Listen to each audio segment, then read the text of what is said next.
יואב קיש, מתמודד למחוז דן ברשימת הליכוד לכנסת.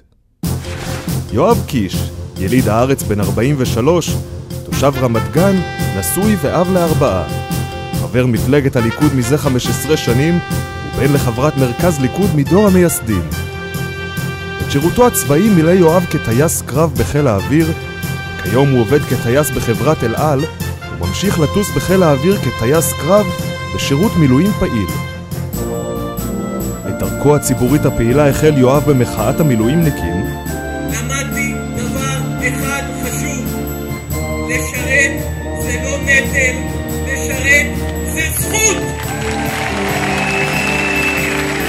פעילות שבעקבותיה מונה על ידי ראש הממשלה נתניהו לנציג הציבור בוועדת פלסנר לקידום השוויון בנטל.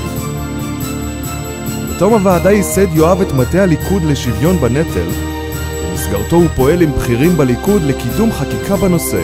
ולמעשה יש פה אותו ציבור שגם נושא בנטל השירות, ועכשיו גם בגזרות הכלכליות נושא ברוב רובם של הגזרות האלה. המחאה עכשיו זה של הליכוד. אנשי הליכוד מוחים.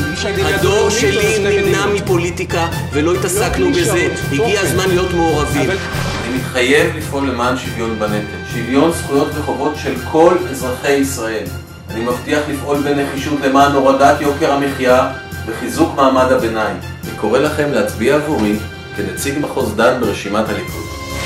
יואב קיש, לוחם חברתי, הבחירה של מחוז דן.